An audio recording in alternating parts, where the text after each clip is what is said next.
Hey guys, it's Simeon. This is Pro Wrestling Unlimited as we are here on the 30th of August, 2020 to talk about everything that went down tonight at Payback.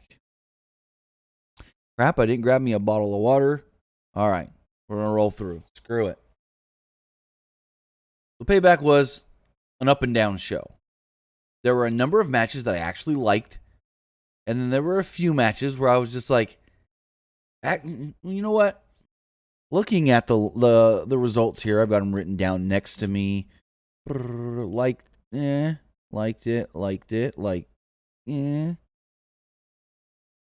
Let's see. Out of the 8 matches, I would say one. Actually, out of the 8 matches, one was boring. One was okay. And another was okay. And the rest I felt were good. So overall, that means Payback was a pretty good show match-wise. At least in my opinion. And I'm going to resort and save till the end to give my rating of the show. Because sometimes I like to think about it a little more. And doing the review here helps me really process the show even more. And think about, hey, this happened. So at the end, I will give you guys my rating of this show. Which, as I stated, I actually enjoyed most of. But with that, I want to say thank you guys for joining me here tonight to talk about WWE Payback. We're here on twitch.tv/PWUnlimited. If you miss any of this show or any of our previous live streams, you can always catch those at youtube.com/Pro Wrestling Unlimited. Also, while you're here on Twitch, I would greatly appreciate it if you gave us some support. Either hit that follow button or hit that subscribe button. You can subscribe 2 different ways. You can do it just like Rosario and Broken King Slender have for 2 months now. 2 months in a row. They have given us a tier 1 subscription. Really do appreciate that. But also remember, if you have Amazon Prime, that means you have Prime Gaming. No longer Twitch Prime, it's called Prime Gaming. And with your Prime Gaming Amazon Prime subscription, you get 1 free subscription to any Twitch stream you want to support, any Twitch streamers, any channel, and I would greatly appreciate it if you gave that support here to us at Pro Wrestling Unlimited. Let's talk about some Payback, ladies and germs. On the pre-show, we had, I guess, Jerry Lawler was the replacement for Renee Young. Also JBL, Booker T, and Pete Rosenberg. It was okay. I didn't catch most of the pre-show. I did catch the end of the pre-show match, which is Liv Morgan and Ruby Riott, the Riot Squad, as they're calling them again, taking on the Iconics. I don't know exactly how far into this match I caught it, maybe halfway or so. But when I caught it, where was I? At one point, Billie Kay tried to convince Liv Morgan that Riot was the one that hit her. I guess, well, they showed a replay of it. Liv Morgan got hit, didn't see who did it. So the Iconics were like, oh, it was your partner. Morgan T's leaving, but changed her mind and got the hot tag. She ran wild on the heels. Morgan gave Royce a double foot stomp to the back for a near fall. The Iconics recovered and hit a deja vu for a 2. Morgan dragged Riot to her side of the ring. Morgan fought off the heels and countered another deja vu. The finish came when Morgan hit double knees on Kay and Riot hit the Riot kick to pick up the victory. So with that, the Riot Squad does come out victorious. And the interesting, well, never mind. It doesn't work anymore. When this match was announced yesterday, Bayley was like, oh yeah, we'll defend against the winners of this match. Well, they ain't the champs anymore. So, Jay Penix, it's only for you. I got the stream going here, and it's not lagging for me. If I'm streaming and watching a stream, and it's still running good, then it's nothing on my end. It's got to be something on your end, bud. Going forward, the main card opened with a United States Championship match, and this match went basically how we all predicted. It was Apollo Crews defending against Bobby Lashley and MVP. Well, almost how we all predicted. Because, honestly, I expected MVP and Benjamin to get more involved than they actually did in this actual match, causing the finish and all that. But they started with a lockup. Lashley took Cruz down with a waist lock, but Cruz fought out. Cruz followed this up with a standing drop kick and tried to pick the pace up. But, well, Lashley cut him off again. Cruz avoided Lashley with a standing drop kick. He knocked Lashley to the floor and hit a standing moonsault off the apron. MVP and Benjamin got in Cruz's face. Lashley recovered and dropped Cruz on the top rope. Again, I thought they would get more involved. They kind of just like jaw-jacked with Cruz for a moment, like a slight moment. Lashley then ran Cruz into the ring post and slowed the pace down with a chin lock. Lashley followed this up with a fallaway slam and a shoulder tackle in the corner. Lashley attempted a suplex, but Cruz slipped out the back and hit an enziguri. Cruz fires up and made a wild comeback here. He hit a slash in the corner and a standing moonsault for a near fall. Cruz attempted a press slam, but Lashley slipped out and went for the full Nelson. Cruz avoided it and hit a German suplex.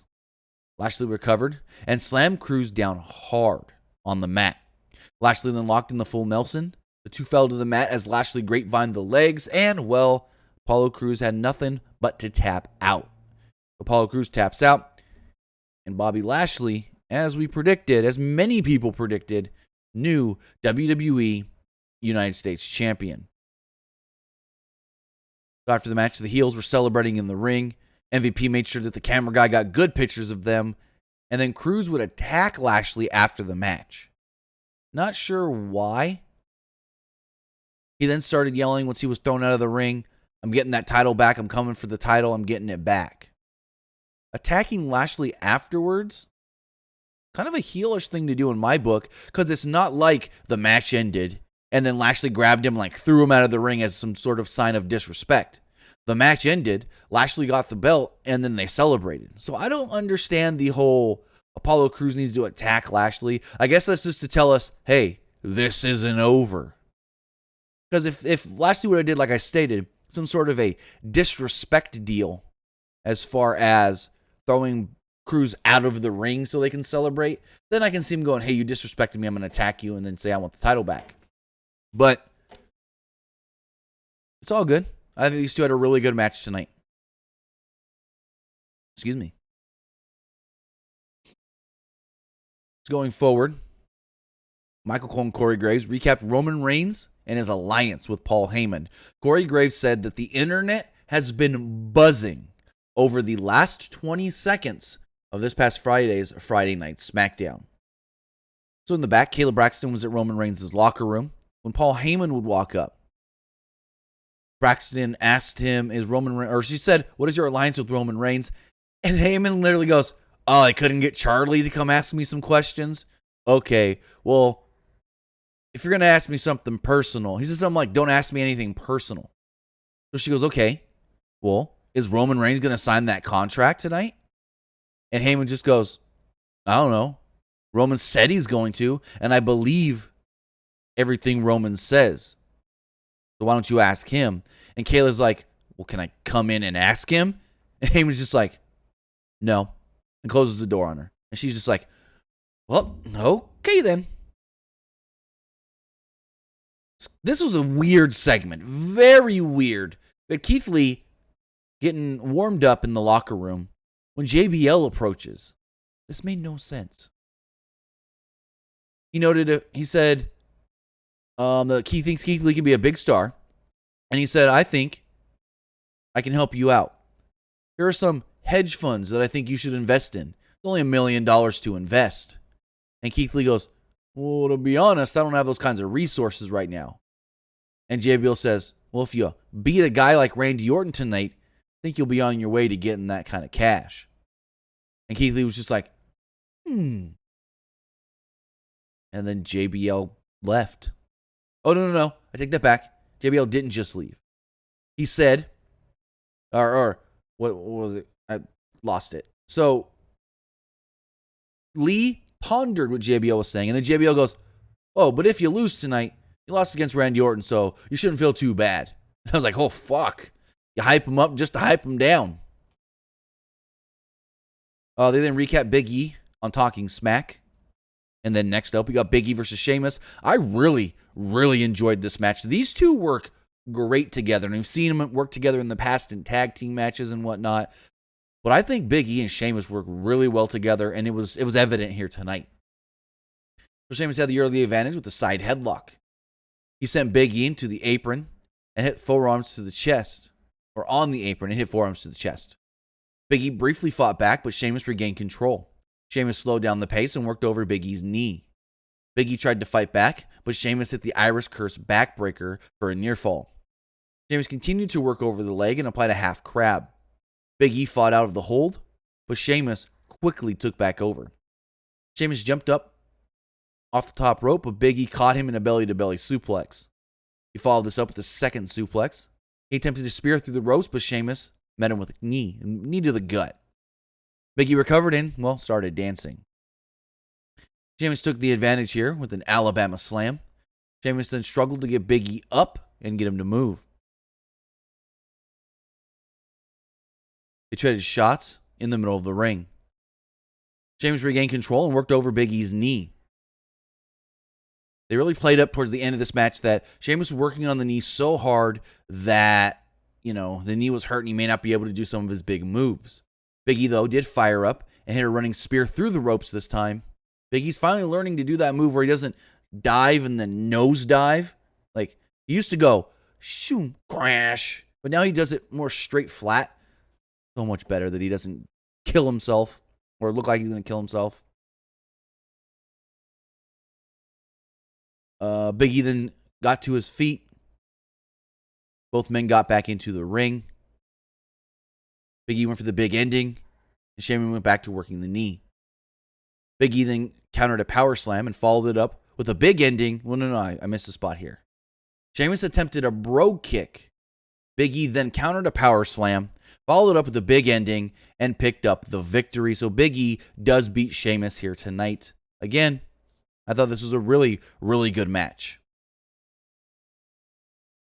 So in the back, we learned that there's a new interview girl, and boy, was she so scripted, trying to remember these lines. I wish I would have actually wrote them down. So her name was Elise Ashton, and she interviewed Matt Riddle. She said something along the lines of Corbin saying you're not a good family man. So now what are we supposed to think? That Riddle's a bad, shitty husband? I don't know. He said he promised to defeat Corbin and take his crown. Oh, no. So she asked about a tweet that Corbin made about him being a failure in the ring and at home. That's what it was. Riddle smiled, and he walked off. In the back, Nia Jax and Shayna Baszler argued with each other over each other's face. They then agreed, we need to stop arguing and get ready for this match. I don't know. I really don't know. Riddle and Corbin, a fine little match here. I thought it was one of Corbin's better matches in a while.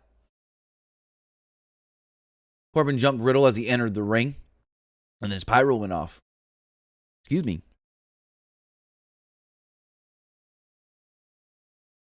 Corbin dominated Riddle at the early portions of this match and firmly was in control. Corbin slowed down the pace and went for a chin lock.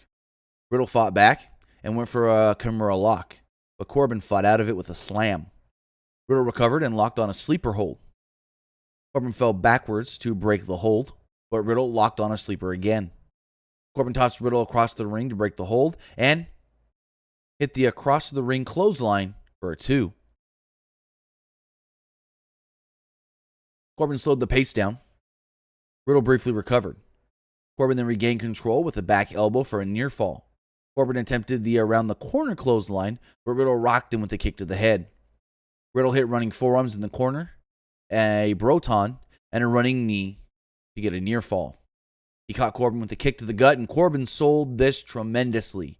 Corbin sold this kick to the gut like the wind was knocked out of him, and he just could barely catch his breath and breathe.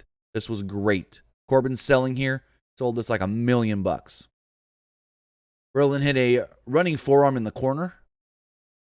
Corbin recovered and hit a deep 6 for a near fall. Riddle fought back and applied an armbar. He followed this up with a bro to sleep and a floating bro to pick up the victory. Matt Riddle does defeat Baron Corbin here. In the back, the same interview girl was trying to ask Matt Riddle about his victory tonight when all of a sudden, Riddle said, "I'm glad I'm finally done with Corbin," but he wasn't because Corbin attacked him. Two fought. Corbin laid him down.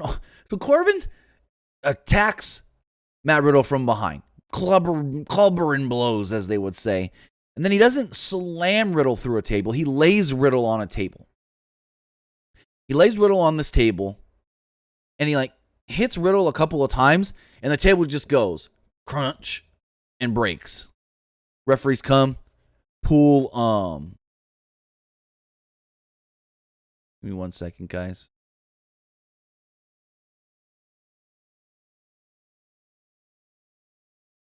So, Riddle comes, or the referees come, pull Corbin off of Riddle. One referee's checking on Riddle, asking if he's okay. Others are saying, "Hey, get out of here, get out of here, get out of here." Next up, we have the WWE Women's Tag Team Championship match. It was Bayley and Sasha Banks defending against Shayna Baszler and Nia Jax. I actually like this match a lot.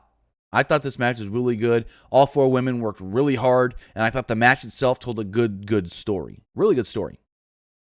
The story of the match was that Jax and Baszler hate each other and can't really get along. Jax told Baszler to follow her lead. Jax wanted to start the match. So, Baszler gets on the apron, and as soon as we hear ding, ding, ding, tags herself in. And Nia was like, "What?" That was a cool little spot there. It just fit with the whole story they were trying to tell. So, Baszler trapped Banks in the corner and kicked her in the head several times. She then stood on Banks' hand, tried to do the whole slam the hand with the kick, but Banks moved and was able to tag in Bayley, but then Baszler threw Bayley to the floor. No, she threw Sasha to the floor. So Banks is on the outside, and she runs over and she grabs Nia by the leg so Nia can't move. This actually caused a distraction to Shayna Baszler that let Bayley take control. Bayley threw Baszler into Jax, and Jax fell off the apron. Jax grabbed her knee, feigning a knee injury. The heels were briefly in control after Shayna got some more of the advantage. Bayley attempted no. Here's my question to you guys in the chat. Who were the heels in this match? Was it Bayley and Sasha or Nia and Shayna? Because to be honest, I felt like Shayna was the only babyface, or tweener, as some may say. So Bayley attempted to pin Shayna, but in a cool spot, Nia grabbed Sasha and threw her into the pinfall to break it up. We need more of this. We need more of this, where you got a big, powerful person in a tag match, and they just grab one of their opponents and say, you ain't winning. Whew, here's your partner. And she used Sasha as a lawn dart to break up the pin. We need more of that. Jax then tossed Banks out of the ring and into the barricade. Jax then got in and dominated until Banks hit Jax with the chop block. The heels took over again, Bayley and Sasha, and isolated Jax on their side of the ring. Jax recovered, but instead of tagging in Baszler, Jax tried to take them on 2-on-1. Jax attempted a leg drop, but Bayley went back to, but she missed and Bayley went to the leg. Jax finally tagged in Shayna. Shayna ran wild on Bayley and Sasha, hitting running knees on both of them. Baszler and Jax then finally got on the same page and agreed, you know what, let's work together. Jax attempted a powerbomb, but Banks countered it in a cool-looking spot. So, Nia goes to pull Sasha up for a powerbomb. She pulls her up for the powerbomb. Sasha floats through it, though, and basically gives Nia an X factor. I thought this was just smooth. This couldn't have been smoother. This looks so good. Bayley then hits a flying elbow on Jax and knocked Baszler off the apron. Banks went for the frog splash on Jax, but Nia kicked out at 2.8, 2.9. They then gave Jax a double backdrop, but Baszler made a blind tag. The finish of the match came with Baszler applying the Muda lock on Banks and a Karafuda clutch on Bayley at the same time. They made Shayna look like a freaking beast. Banks then tried to help Bayley break the hold, but then Baszler grabbed Banks' arm to apply more pressure to Bayley. Tapped out. Shayna and Nia are your new women's tag team champions. Very interesting move to put the title on them. I assumed when they changed it from Asuka to Nia, that meant they were losing, and they didn't want their Raw Women's Champion losing at Payback. That's what I thought was going to happen when they changed the plan from Nia to... From Shayna, no, from Asuka to Nia. But maybe it was just, hey, never mind. We're taking the titles off Sasha and Bayley. So we don't want 2 titles on Asuka right now. Maybe that's why they did it. Too many similar names. Shayna, Sasha. I'm flipping those names together. However you want to say it. So after the match, Charlie Caruso tried to interview them. Shayna tried to say some stuff, and Nia was just like, yeah, we're going to celebrate. Oh, we're champions. Oh, yeah. And Shayna just goes, okay, let's just go celebrate. Nia was being annoying. Shayna was kind of like, what the hell? And they go to the back. They leave as the champs. So now, as Corey Graves said, no Banks belts. And I think he said Bayley Uno straps. Bayley Uno strap and no belts Banks. Woo! Please don't give me Sasha versus Bayley too soon. You need to drag this out. I sent out a tweet during SmackDown. Basically, I said, when there are fans again, that's when Sasha needs to turn on Bayley, because that will be the biggest babyface pop that we have heard in a very long time. Especially if Bayley's talking shit like she did on SmackDown when she said, well, we know that Sasha can't really defend a Raw championship. So if Bayley keeps that up and we finally get real fans that can react, that's going to be the biggest. That's going to be a Dolph Ziggler cash-in pop, probably.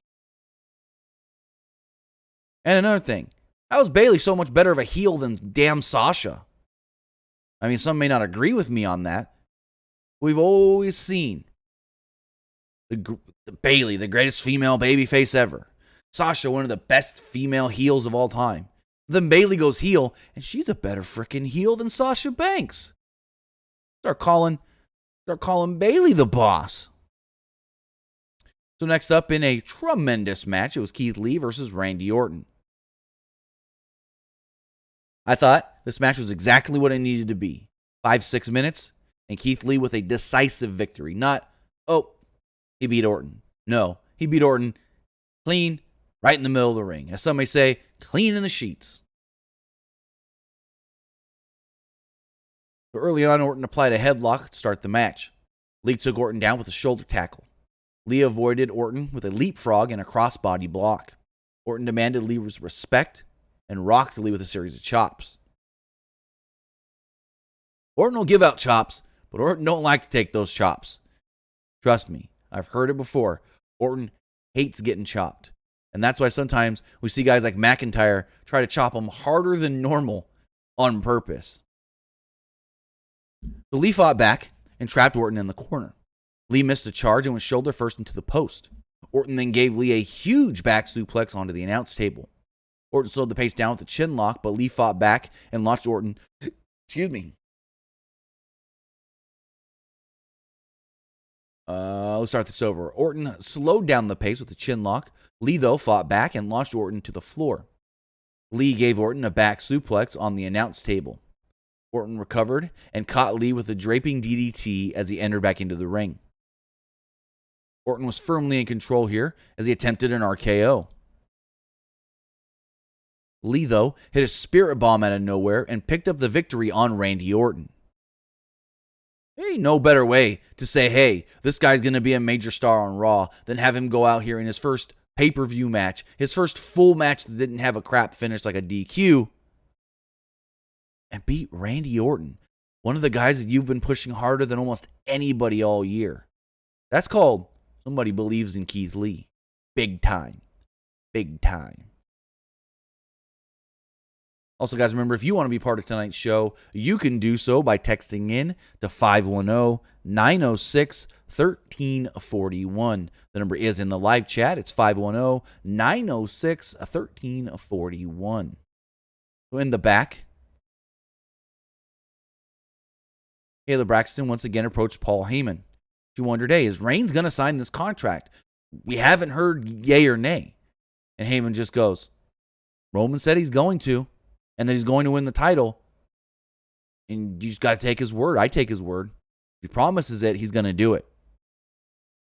Next up, we got a great tag team match here between Rey and Dominic Mysterio, with Rey and Dominic Mysterio against Seth Rollins and Murphy. I can watch Dominic and Rey Mysterio, or Dominic and Seth in there all the time. And to give them that kind of a praise, saying, so I sent out a tweet saying, I can watch Dominic and Seth every night. But also remember, Dominic is going to get better with every full match he has. Wow. Just think about that. Dominic's really good now. You can see he's green in some areas, and some things he does, you can tell he's got a little hesitation to him, but not that bad. And with that, he's only really had 2 real matches. Like, yeah, he's probably had a bunch of matches in training, a bunch of matches with his dad or whoever else is at the gym training with him. But to actually have matches on a show, I believe he's only had the 2 last week. Well, 3. Last Sunday, Monday, and tonight. So Ray T's starting the match, but then Dominic ran in and jumped to the heels. Rollins had the early advantage on Dominic. Dominic fought back and hit a springboard arm drag on Rollins. Rollins was frustrated and tagged out to Murphy. Ray competed with the eye patch and demanded Rollins get in the ring. Rollins tossed Ray to the floor and looked at Murphy's knee, or landed on Murphy's knee. The heels took over and isolated Ray on their side of the ring. Ray fought back and tagged in Dominic. Dominic hit a flying crossbody to both guys, but they caught him. Rollins then took him and hit him in the Falcon Arrow and, well, got a near fall off of it. Rollins and Murphy regained control by cutting Dominic off on their side of the ring. Dominic, though, did fight back and sent Murphy into the barricade. Dominic avoided an attack from Rollins as he crashed into the barricade himself. Dominic fought back, and Ray got the hot tag. Ray hit a moonsault for a near fall. He then attempted a 619, but Rollins avoided it. He tried a powerbomb, and Ray followed through to score a near fall. Dominic caught Mysterio with a nice tornado DDT, but Rollins took him out with a sling blade as soon as he got back to his feet. Ray hit a seated senton, and Rollins countered a backbreaker. Dominic and Murphy brawled around ringside. Ray avoided Rollins and hit a suicide dive on Murphy. Ray attempted a flying crossbody, but Rollins hit double knees to the ribs. Rollins then followed this up with a super kick and a very close near fall. Rollins at one point attempted the curb stomp, but Mysterio countered. Rollins then tried to pin Ray. Again, no avail. Dominic made the save out of nowhere. Rollins attempted a running powerbomb into a kick from Murphy. He said, Murphy, kick Ray in the head. But Ray, when he was up for the powerbomb, fell through with a Hurricane Rana. Seth went face first into the turnbuckle. Murphy came up with the kick and kicked Rollins in the face. Rollins fell down right in the perfect position for a 619. Ray hit the 619. Oh, no. Murphy did. Ray hit a 619 on Murphy. Dominic then hit the frog splash. Bada bing, bada boom. There we go. Dominic pins Murphy to pick up the victory. I thought this match was really good. All 4 men, they were great together. These 4 guys were great together. Seth knows the strengths and weaknesses of Dominic to a T and makes him look so good. And Murphy too, but Seth may be a little better. So after the match, Ray and Dominic are slightly celebrating in the ring as Murphy is laying up at the bottom of the ramp up against the barricade, disheveled. Seth is looking at him. I thought Seth was going to kick his head off, punt him, curb stomp him or something. And Seth walks up the ramp, never taking his eyes off of Murphy, and finally leaves. So in the back, MVP, Bobby Lashley, and Shelton Benjamin are leaving the building. Don't know why they had to show us that, but hey, they let us know these 3 guys have left. And, well, one of them, Bobby Lashley, new champion. So then it's like 6:09 Eastern. And I go, we only have 1 match left. Usually, we don't get this main event until like 6:45, Pacific time. Till like 6:45 Pacific time. It's going to be a short show. And the match gets underway. Fiend makes his way down to the ring, Universal Champion. But before he can finish his entrance, he's attacked by Braun Strowman. And this match sucked. And so the match begins, and it's just Strowman and the Fiend having a hardcore match. They're fighting around ringside. They're doing all those kinds of smoke and mirrors and whatnot. And there's no Roman. No Roman Reigns. And my first thought was, you're freaking kidding me. These guys are going to do 3/4 of this match. Roman's going to come out, spear somebody, and win. And that's basically what happened. So, the Fiend got attacked, like I stated, during his entrance. Strowman, another one where it's kind of like Roman Strowman. Anyways, not good for a dyslexic person. So Strowman Strowman threw the Fiend out of the ring. They fought at ringside, and he hit a Sister Abigail. The Fiend then slammed Strowman through the announce table at ringside. As he goes to look for something under the ring, they show Alexa Bliss watching backstage. The announcers didn't catch that, well, because they didn't see their monitors because their monitors were knocked down. So the Fiend grabs the mallet from under the ring, and he's cut off by Braun Strowman. He is then slammed down on the steel steps, and my first thought was, Fiend's gonna get Strowman's gonna attempt to slam the mallet down, and Bray's gonna move, but actually it didn't happen like that. So the Fiend rocked Strowman with the steel steps after hitting him with the mallet. They showed Alexa Bliss again watching. Now, instead of having a braid or a dreadlock on one side, she's got dreadlocks one on each side. I don't know where this is going. I don't know. So the 2 fought up the ramp and onto the top of the stage. Strowman tossed the Fiend into a screen. The Fiend then attempted a Sister Abigail, but Strowman fought back and threw him to the edge of the stage. Strowman then backed up, ran at Bray Wyatt, and hit a crossbody. Both men went crashing off the stage through I guess you could say, pallet of stuff.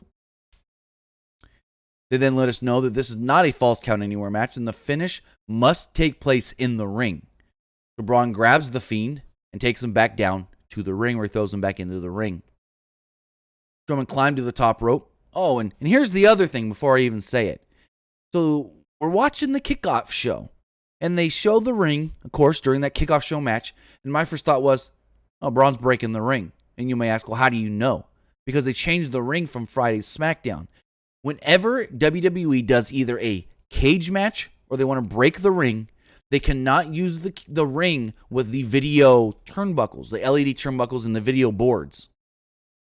They can't break the ring with those video boards and the LED turnbuckles. And when I saw that during the pre-show, I was like, they're breaking the ring later. Someone's getting suplexed, probably Braun, off top rope. And that's what happened here. Braun climbed to the top rope.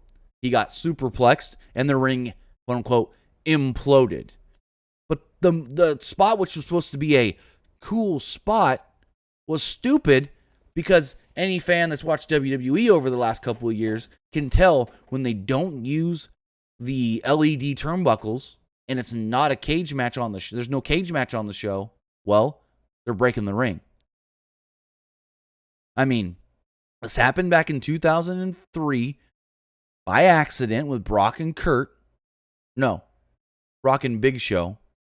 Then they did it again with Big Show and Mark Henry. Then they did it again with Big Show and Strowman. Now they did it tonight with The Fiend and Strowman, breaking the ring. It was cool the first 2 times it happened, especially the first time because we had never seen that happen and it wasn't supposed to happen. But now it's kind of like a dumb spot because it's way too easy to predict and foreshadow. So the ring breaks. Both guys are laying in the mat. Mike Chioda takes the greatest bump out of the ring. He falls on the ropes, flips himself up to where he's in a handstand position, sits there for 5 seconds, and then flops 5 times backwards to fall out of the ring. Consummate pro Mike Chioda. Then we hear it. Bum, bum, bum, bum, bum. And out on the stage comes Paul Heyman and Roman Reigns. Roman Reigns got a steel chair. Heyman's got the contract. Heyman opens it up and says, "You got to sign right here, bud." So Roman signs the contract and marches down to the ring with a steel chair. Reigns starts to destroy Braun Strowman with the chair. He attempts to pin both Fiend and Strowman, but they kick out. More shots with the chair. The Fiend then locked on the mandible claw, trying to mess up Roman's new pearly whites. Roman got new teeth, and Bray trying to pull him out already. But to counter the mandible claw, Roman. You're right, Wentz in the chat. Charles Robinson, not Mike Chioda. My bad. I apologize. Charles Robinson. So Roman goes to counter the mandible claw, and he does so with a, low blow. Fiend falls out of the ring. Reigns falls out of the ring. Reigns jumps back in. Strowman gets to his feet. Eats a spear. Bada bing, bada boom. Roman pins him. 1, 2, 3. Roman Reigns is the brand new WWE Universal Champion. Reigns goes to the top of the ramp to celebrate with Paul Heyman. Still don't know the actual relationship between the two. One would assume he's the advocate for Roman Reigns. I don't know. Maybe, I guess. And that's how the show goes off the air. Show goes off the air with Roman holding up the title and Heyman just dastardly smirking right next to him. That was Payback. That was WWE Payback. With that, I got a number of messages from you guys that I want to read. Remember, if you want to be part of tonight's show, let me know what you thought of tonight's Payback. You can do so by texting in to 510-906-1341. Person here states, do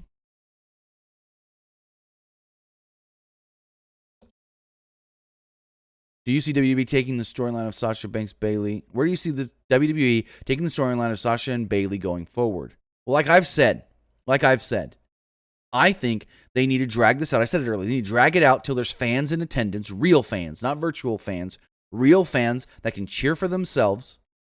That's when Sasha turns on Bayley, and you hopefully do it close enough to Mania where this can be your WrestleMania main event. There is nothing else built up bigger right now than Sasha Banks versus Bayley. The friendship is gonna implode. Please, WrestleMania main event. I mean, fuck it. Sasha wins. Give me Triple H Batista. I got it. I just booked it. Your WrestleMania main event. Sasha Banks wins the Royal Rumble. Bayley says, "Well, you've won the Rumble. Who are you going to challenge?" "Oh, I know. The Raw champion. You want to win the Raw title back, Sasha. You're not going to challenge me." And then Sasha goes, "I'm tired of you telling me what to do, Bayley. You're making all these matches for me. You're accepting challenges that I don't want to accept.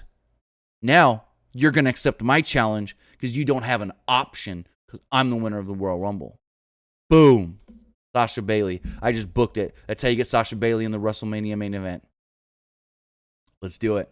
Sasha Banks, 2021 Royal Rumble winner. This person here states, do you think Roman and Fiend will rematch Clash of Champions? Most likely. Also, for anybody that was confused tonight about Clash of Champions, the commercial said September 20th. Michael Cole said, and the graphic on the screen when Michael Cole said this was September 27th. The real date is September 27th. What happened was they created the commercial, but never with the original date of September 20th. Then WWE decided we need 4 weeks, not 3 weeks to build up this pay-per-view. But let's go to the 27th, and they never redid the commercial. We had reported this earlier in the week.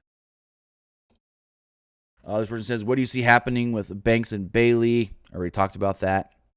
Who do you see Asuka feuding with if not Shayna, who is seemingly a babyface? That's a good question, because when you look at the Raw roster and females, I assumed Shayna, because Shayna told Asuka, hey, you win that title at SummerSlam. I'm going to stay out of your way, let you do so, and then I'll challenge you. But now that she's got those women's tag titles, I don't know. Maybe she still tries to challenge. We'll see. This reminds me of Team Hell No. When they first started as a team, even though this probably won't last, I hope. Talking about Shayna and Nia. Not even close to Team Hell No. Because that's completely different. That's completely different. It says, are pay-per-views much shorter now? I mean, this one was. Usually, they go 4, 5, 6. Usually, they go 3.5 hours. This one went 240, 230. So this one was an hour shorter than normal. And this person says, has Ray signed a new contract? I heard that people backstage believe he has, but I haven't been able to get it confirmed as far as like anybody that can say 100%, but the going consensus backstage is that Ray has signed a new contract and is planning to stick around in WWE. And this person just states, Otis cashed in already. Well, that ain't going to happen anytime soon unless he's going to fail, because he ain't going to beat Roman for the title. But with that, guys, that was Payback. That was WWE Payback. A better show than I was expecting. Most matches were really good, and if I had to rate the show, I would probably go 8.25. Almost 8.5. But I'd go 8.25 because, I mean, the main event just was that bad to me. I just felt the main event was that bad. But when you can pull a match this good at a Corbin, give props to Riddle. The pre-show match was a pre-show match, but not bad. It wasn't a throwaway pre-show match. It was, hey, maybe these women can get some opportunities now. Riot Squad, that is. Then you got, Lashley and Cruz was a really, really, really good match. Biggie and Sheamus was a really, really good match. The tag match with the Mysterios versus Seth and Murphy, again, a really good match. And the women's tag match, again, a really good match. So I enjoyed most of the show and thought it was a really good show. If you guys enjoyed this show, let me know in the chat or in the comments below if you're watching on YouTube. But with that, remember, if you missed any of this show here live on Twitch, you can catch it on youtube.com/Pro Wrestling Unlimited. Also, follow us on social media. Follow us on Facebook, facebook.com/Pro Wrestling ULTD. Follow us on Instagram by searching for Pro Wrestling Unlimited. And follow us on Facebook or on Twitter at PWUnlimited. And always keep an eye on our website, PWUnlimited.co. When you head over to our website, in the bottom right corner, there's a red notification bell, a red and white notification bell. Click that. That will let you guys know when we post new news articles on our website. But with that, guys, that's going to do it for me here tonight. I want to say thank you for joining me once again here on Twitch. Have a good night, and I'll see you tomorrow for Monday Night Raw. Have a good one, guys.